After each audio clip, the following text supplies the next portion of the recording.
नमस्कार, मैं हूं विकास सुखीजा और आप देख रहे हैं अब तक टाइम। दोस्तों, आपको बता दें, हरियाणा महिला आयोग की अध्यक्ष रेणु भाटिया जी आज खास तौर पर करनाल पहुंची हुई हैं। आपको बता दें, आज उनका दूसरा दिन है करनाल में और वो लगातार एक मामले की बड़ी गंभीरता से जांच कराने में जुटी हुई हैं। आपको बता देते हैं, गुरु शिष्या का मामला हुआ था और उसके बाद वो मामला हनी ट्रैप में कन्वर्ट हो गया था। दोस्तों, पहला मामला तो ये था और दूसरे मामले की बात करें कि जिस तरह से एक विवादित बयान आया था महिला आयोग की चेयरपर्सन का कि ओयो होटल के अंदर भी लोग जिस तरह से लड़कियों को ले जाते हैं, लड़कियां वहां चली जाती हैं, तो वहां जाकर आखिरकार करती क्या है भगवान हनुमान को लेकर उन्होंने बड़ा विवादित बयान दिया था। जिस बयान को लेकर आज उन्होंने पूरी प्रेस कॉन्फ्रेंस के अंदर हनुमान भक्तों से माफी मांगी है। उनका कहना है कि वो खुद भी हनुमान जी की भगत है, लेकिन एक लय थी, बोलने का लय था जिसके अंदर वो बोल गई। उन्होंने कहा ऐसी गलती आगे से नहीं होगी। लेकिन उन्होंने जिस तरह से बताया कि उनको जितना कम समय हुआ है महिला आयोग की अध्यक्षा बनने के बाद से लेकर हरियाणा के अंदर महिला उत्पीड़न के लगभग 2200 से ऊपर के केस आए, जिसमें से 1700 केसों का निपटान किया गया और ये बड़ी अचीवमेंट है हरियाणा महिला आयोग की। लेकिन इसमें खासतौर पे आपको बता दें, ज्यादातर मामले जितने भी सामने आए हैं तो ये आए हैं लड़का और लड़की के प्रेम प्रसंग के मामले, लिविंग रिलेशन के मामले सामने आए हैं, जो समाज के लिए बड़ा बुरा प्रभाव छोड़ रहे हैं। आपको बता दें, इस पूरे मामले को लेकर महिला आयोग पूरी तरह से सख्त है और लगातार इस मामले में महिला आयोग काम कर रहा है। और हम बात कर रहे थे गुरु और शिष्या की मामले की बात कर रहे हैं। आपको बता दें, शिष्या ने करनाल पुलिस की सीआईए 1 के ऊपर बड़े संगीन आरोप लगा दिए हैं और इसका खुलासा खुद महिला आयोग की चेयरपर्सन रेणु भाटिया ने किया है। हम सुनवाएंगे उन्होंने किस तरह से खुलासा किया, एक एक चीज को ध्यान से सुनना कि आखिरकार हुआ क्या, ये पूरे मामले में पुलिस का बर्ताव किस तरह से रहा। दोस्तों, हम चाहेंगे इस खबर को ज्यादा से ज्यादा शेयर कर देना। चलिए सीधा ले चलते हैं आपको रेणु भाटिया जी की प्रेस वार्ता के अंदर, किस तरह से वो आज सनसनीखेज खुलासे कर रही हैं। आज करनाल में जो हमारा हेयरिंग सेशन हुआ उसमें 14 केसेस आए। 2-3 केसेस कुछ विचित्र थे। उस संदर्भ में एक पत्रकार साथियों से बात रखना चाह रहे थे। एक केस ऐसा आया कि एक शादीशुदा व्यक्ति करनाल का, जो नंबर 2 का काम करता है बच्चों को बाहर भेजने का, विदेश भेजने का। तो जब वो यहाँ पर लड़के लड़कियों से फोन पे बात करता है या जो उसने नंबर्स दिए हैं, उसमें जब भी वो बात करता है वो विदेशी नंबर से करता है और लड़के लड़कियों को कहता है मैं इस टाइम यूरोप में हूँ, मैं इस टाइम स्वीडन में हूँ, मैं इस टाइम यहाँ हूँ वहाँ हूँ, ऐसे करके वो बात करता है और जो भी ठगी या जो भी उस तरह का वो करता है और बच्चों के दाखिले करता है।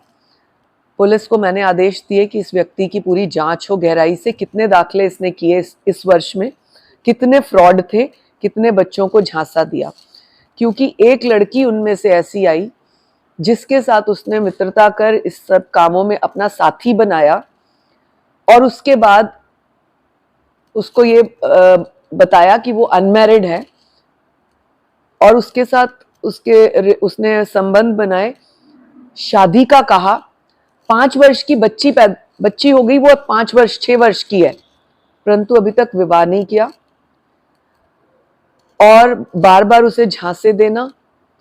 और एक सर्टेन स्टेज ऐसी आई कि उसकी पत्नी को मालूम हो गया। मरता क्या ना करता, पत्नी कहती है मैंने उस लड़की को अपने साथ रखना ही जो है मुनासिब समझा। उनका परिवार का आना जाना हो गया, पत्नी के साथ रहने भी लगी कभी कभी, लेकिन अब उनका पत्नी का और उसका झगड़ा हो गया, वाजिब है होना एक सर्टेन स्टेज के बाद। अब पता लगा कि वो पति पत्नी दोनों मिले हुए थे, उन्होंने इस लड़की को इन सब नकली कामों में इस्तेमाल किया। हमने उस लड़के को तुरंत वहीं पर अरेस्ट कराया है और पुलिस उसे कल ले गई। तो ये एक बड़ा विचित्र केस था। आपके माध्यम से मैं करनाल और आसपास के बच्चों को कहना चाहूंगी, ऐसे माफियाओं से, ऐसे झूठे जो है बाहर भेजने वाले बच्चों से बचे। क्योंकि हमारे पास पहले भी एक केस इस तरह का पंजाब का आ चुका है, हरियाणा की बेटी हरियाणा का वो डीलर और पंजाब की लड़की, उसको बाहर भेजा। फिर लंदन में उस लड़की के साथ 9 दिन तक किसी ने फिजिकल मिसयूज किया। उस लड़की ने हमें कॉल करके वहां से अपनी मदर को भेजा और फिर उस लड़की को हम लोगों ने छुड़ाया। तो इस तरह के माफियाओं से हमें बचना है, ये आपके माध्यम से मैं बताना चाहती हूँ। ये एजेंट का काम करता था, इसको हमने अरेस्ट करा दिया। बाकी की जानकारी आप डीएसपी सेंटर से ले सकते हैं। दूसरा एक विचित्र केस जो हमारे पास आया, फोन पर दोस्ती, 6 महीने से बातचीत, देखा नहीं है लड़की ने लड़के को, और एक दिन अचानक लड़के का कॉल आता है, 5-6 महीने हो गए हमारी बात करते हुए, एक बार मिलने तो आ मुझे। लड़का सोनीपत एरिया का रहने वाला, और ये लड़की यहाँ के किसी गुरुकुल में पढ़ती है आसपास। वो लड़की लड़के से मिलने सोनीपत गई, सोनीपत से उस लड़की को किडनैप कर लिया। 19 डेज तक उसके बहन और जीजा के घर में उसे किडनैप रखा, उसके साथ फिजिकल मिसयूज हुआ। वो लड़की का कहना है कि जिस लड़के को मैंने बुलाया था उसने मुझे शादी का फोनों पे कहता था, तो मैं उससे मिलने गई कि हो सकता है लड़का ठीक हो, अच्छा हो, अगर शादी भी करते हैं। वो बड़ी लड़की है, 20 साल की है। नकली सर्टिफिकेट, नकली शादी, वो सारा सिस्टम जो करते हैं। आर्य समाज का भी एक दिल्ली का सर्टिफिकेट और किसी और जगह का भी। 19 दिन लड़की को सोनीपत जीजा ने बंदी बना के रखा। लड़के के बड़े भाई ने भी उसके साथ गलत किया। और फिर अचानक एक दिन लड़की ने ये सुना कि आपस में बात कर रहे हैं, पुलिस की रेड पड़ने वाली है, क्योंकि वो 19 दिन से गायब थी, उसके पेरेंट्स ने लिखवा रखा था। और उस लड़की को वो दिल्ली किसी घर में ले गए, द्वारका साइड। वहां पर उन्होंने शादी और ये सारा सिस्टम किया। हालत काफी खराब है, वो बोलने की स्थिति में नहीं होती, एक भी लाइन बोलती है गिर जाती है। पुलिस को हमने आदेश दे दिए कि उस परिवार के खिलाफ पूरी कार्रवाई हो।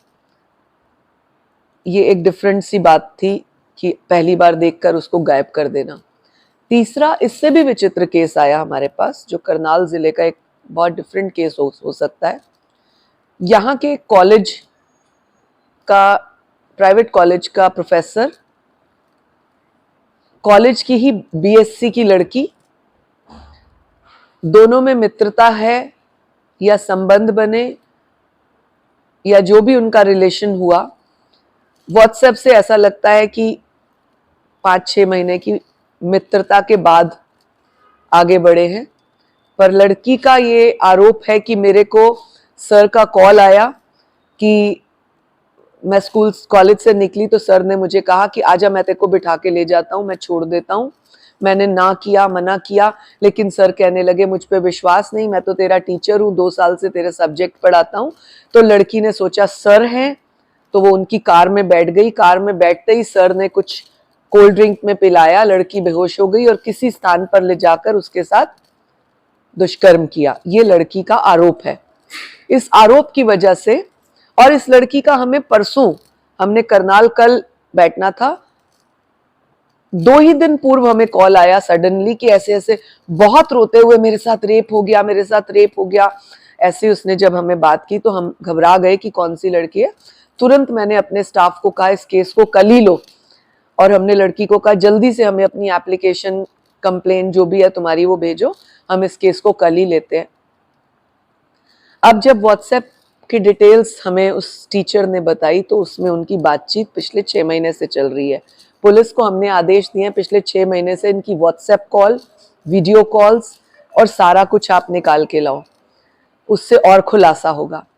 उससे भी हैरान कर देने वाली बात यह है कि लड़की यहाँ की एक पुलिस अधिकारी पर आरोप लगा रही है कि इस अधिकारी ने मुझे मारा, मुझे मुंह पे थप्पड़ मारे और फिर मुझे सीआईए ले गई सेक्टर 16, और सीआईए में मुझे एक कुर्सी पर बांधकर बंदी बनाया और मेरे पैरों पर रोलर चलाए, मेरे मुंह पर अंगोछा बांधकर मुझे 8-10 बोतल 2-2 लीटर की पानी की डाली मेरे ऊपर।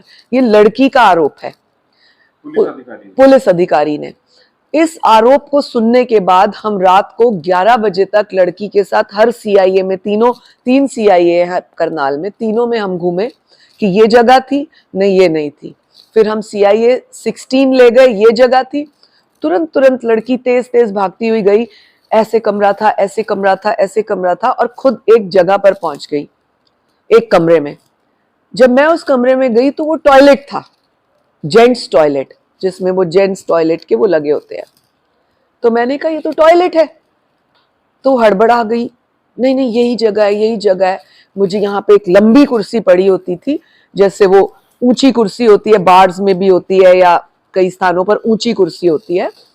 कहती है ऐसी ऊंची कुर्सी थी, मेरे पैर नीचे तक नहीं पहुंच रहे थे, और मुझे कुर्सी में हाथ पीछे बांधकर बांधा और मेरे पैरों के नीचे से रोलर निकालकर मेरे पैरों पर रोलर चलाया। अब इतनी बात कोई लड़की हमें करती है आयोग को, तो एक चिंता का विषय हो जाता है। पुलिस अधिकारी का नाम बताना पूरी मीटिंग में, इसी ने किया है, इसी ने किया है, इसी ने किया करके, तो एक और चिंता का विषय हो जाता है।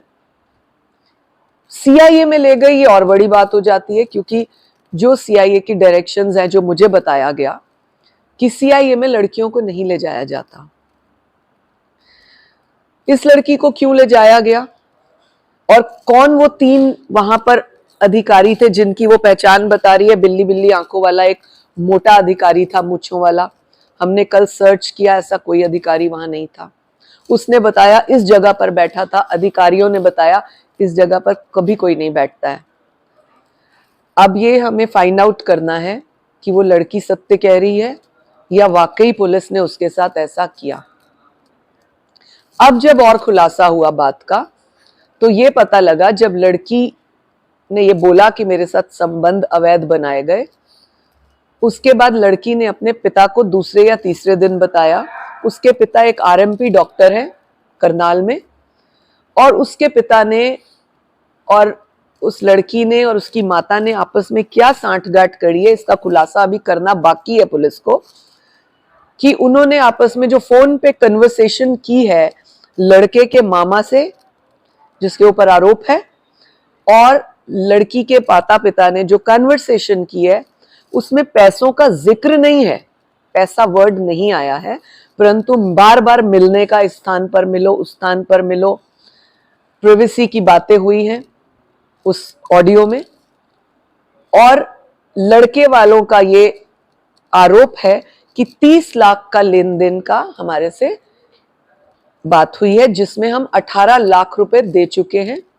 लड़की के पिता से 7-8 लाख रुपए बरामद हुए, और डीसी करनाल ने एक सिटी मैजिस्ट्रेट अपॉइंट किया, जिसने इमीडिएट उस के पिता को पकड़ा रैंडमली 7 या 4 लाख रुपए के साथ।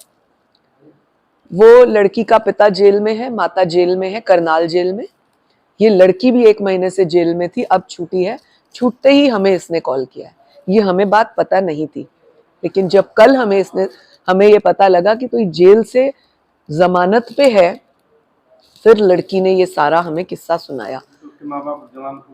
अभी वो जेल में है, करनाल जेल में। लेकिन 2 बातें सोचने की हैं, पुलिस को ये वेरीफाई करना होगा बड़े डीपली।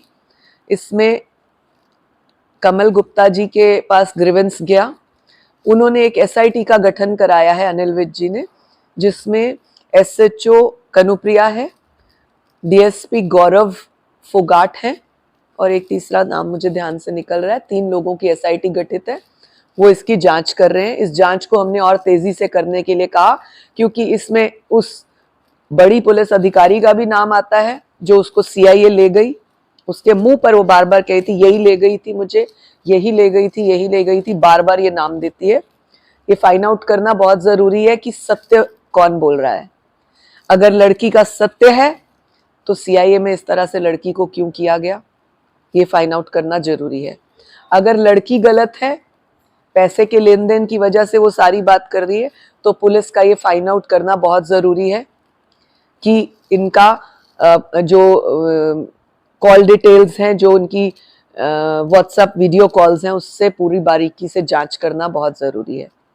लड़कियां अपनी बात को रखती हैं, उसमें कितनी सच्चाई होती है, किसको इसको हनी ट्रैपिंग का नाम दें या इसको रेप से बचने के लिए, इल्ज़ाम से बचने के लिए पैसा देने का नाम लें, क्या इल्ज़ाम इसको दिया जाए, ये पुलिस को फाइंड आउट करना है बारीकी से। पुलिस को हमने आदेश दिए है कल कि दोनों पहलुओं को बारीकी से स्टडी किया जाए, क्योंकि बार बार लड़की का इतने कन्फर्म तरीके से कह देना।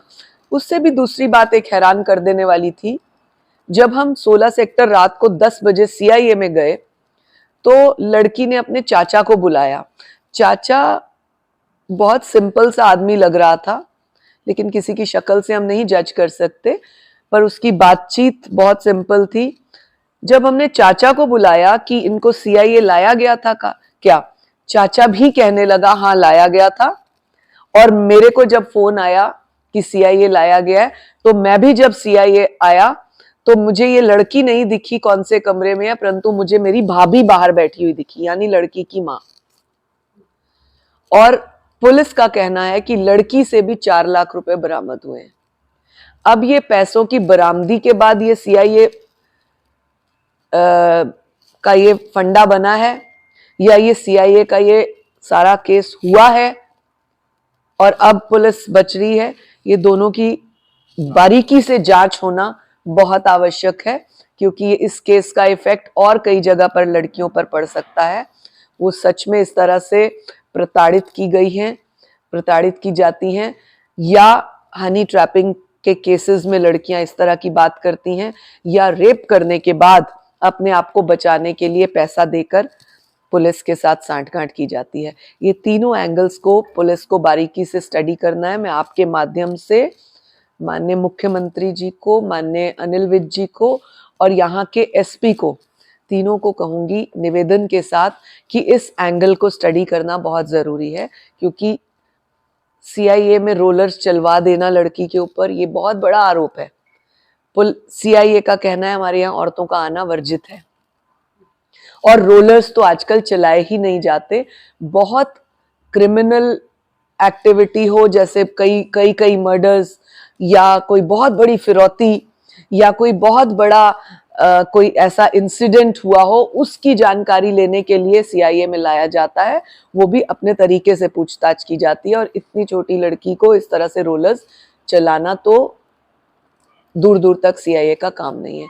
अब तीनों एंगल्स को स्टडी करना बहुत जरूरी है, गलती किसकी है, क्योंकि गलती पकड़ना बहुत आवश्यक है। तो पुलिस की जांच पुलिस कैसे कर पाएगी सही ढंग से, क्या उम्मीद करते हैं? हमने पुलिस को आदेश दिए कि हमें विदिन 5 डेज इस लड़की ने जो बयान दिए हैं, जो इस लड़की ने हमें स्थान बताए हैं, उनके ऊपर पूरा जांच करके हमें बताएं कि ये गलत बोल रही है या सही बोल रही है। आपका नाम लगाया है इसने, पुलिस का नाम लगाया है, एक अधिकारी का नाम लगाया है, बार बार 102% ऐसे करके उस लड़की ने बयान दिया। हमने उस बयानों को रिकॉर्ड करा है। हम वो आपको नहीं दे सकते क्योंकि हमारी भी कुछ मजबूरियां हैं, लेकिन पुलिस को ये जांच करना जरूरी है। जांच निष्पक्षता से होगी, इसकी क्या होगी? हम बैठे हैं, हमने दोनों एंगल सुने हैं, हमने पुलिस को भी सुना है, हमने केस को भी सुना है, हमने लड़के को भी सुना है। तो पुलिस क्या निकाल कर लाती है उससे हम भी देखेंगे। और है कि टीवी सीरियल्स के अंदर जो महिलाओं की भूमिका खासकर है वो बड़ी नेगेटिव दिखाई जाती है। कई सीरियल्स के अंदर तो कालक भी पोत दी जाती है मुंह पर लड़के, तो उस पर महिला एक बार इस विषय पर ऑलरेडी पहले स्टेट नेशनल कमीशन में भी डिस्कशन हो चुका है और उन पर रोक लगाने की बात भी हो चुकी है। ये लेकिन अभी तक नहीं, मेरे को लगता है उसके बाद नहीं हुआ है। ये दोस्तों अब आपको सुनवाते हैं कि हरियाणा महिला आयोग की जो चेयरपर्सन रेनू भाटिया ने किस तरह से भगवान हनुमान जी के विषय में उनको लेकर एक टिप्पणी कर दी, जिसके बाद पूरा बवाल मचा हुआ है और हनुमान भक्त पूरी तरह से नाराज हैं। बेशक हम भी क्यों ना हो, हम भी चेयरपर्सन के इस बयान से बड़े नाराज। आज जब पूछा गया उनसे भी आखिरकार उन्होंने भगवान हनुमान जी का तर्क बीच में किस तरह से ले लिया, तो उन्होंने साफ तौर पर माफी मांगी है। चलिए सुनवाते हैं क्या कहना है रेनू भाटिया का। मैंने अपना बयान वापस नहीं लिया, मैं अपनी बात पर अडिग हूँ, परंतु मैंने हनुमान जी का नाम लिया, उसके लिए मैं हनुमान भक्तों से क्षमा याचना मांगती हूँ। मैं खुद एक बहुत पक्की हनुमान भक्त हूँ, और वो कहते हैं ना, मुंह पे आपके जो वर्ड्स होते हैं तो वही निकल जाते हैं। शायद मुझसे वो वर्ड इसलिए निकला कि जिस स्थान पर आप गई हो या जाकर आती हो और इल्जाम लगाती हो, वहां आरती तो होती नहीं, ये मेरा शब्द था। तो ये एक प्रैक्टिकल लैंग्वेज है। जैसे अभी कोई स्टाफ का ही या कोई व्यक्ति आपका काम ना मान ले, या प्रोग्राम है आपका और कोई स्टाफ ढीला ढीला चले, तो मैं बोलूंगी जल्दी जल्दी कर, शादी पे आया है क्या। तो एक रूटीन भाषा भी होती है कई बार, और मैंने उस संदर्भ में उस भाषा का इस्तेमाल किया। किसी की भावनाओं को ठेस पहुंचाना मेरा कभी कभी भी मकसद नहीं रहता है।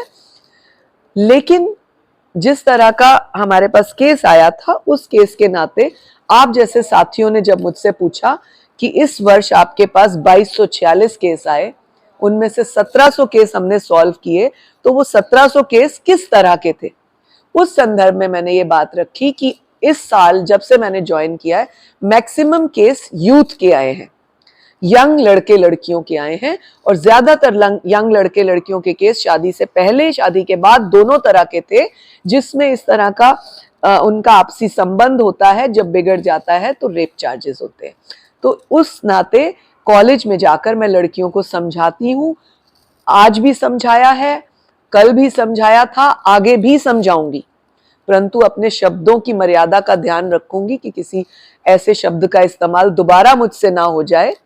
लेकिन हो सकता है मैंने अग्रेसिवनेस में, क्योंकि मुझे पीड़ा थी, तो शायद मेरे से वो शब्द निकला, परंतु दोबारा ध्यान रखूंगी। लेकिन इस तरह की सीख मैं लड़कियों को कॉलेजेस में देती रहूंगी कि जब इस तरह का आप करते हैं, ये लापरवाही आप लोगों से हो जाती है, उसका ये रिजल्ट निकलता है। पहले ही हम बचे। विपक्ष ने आरोप लगाया कि आप महिलाओं को लेकर गंभीर नहीं है, लड़कियों को लेकर। आप बताएं कैसे गंभीरता होती है, गंभीरता कैसे होती है।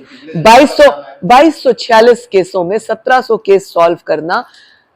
जनवरी 19 को मेरी ज्वाइनिंग, जनवरी 2022 को ज्वाइनिंग, 2023 जनवरी की ज्वाइनिंग तक पूरे हरियाणा में 75 कार्यक्रम करना महिलाओं के लिए देश का सबसे बड़ा रिकॉर्ड है। और महिलाओं के लिए कैसे गंभीरता होती है। और जो लोग गंभीरता का इल्जाम लगाते हैं, मैं डिबेट में चैलेंज करती हूं, मेरे साथ बैठकर केसेस को लेकर डिबेट करें, हवा की बातें नहीं। मैं उनको 15 केसेस अपने हरियाणा के बताऊंगी कि इस तरह के केसेस आए बेटियों को लेकर, सच्चे या झूठे। आइए डिबेट करते हैं कि ऐसा केस आता तो आप क्या करते, ऐसा केस आता तो आप क्या करते, और क्या करना चाहिए।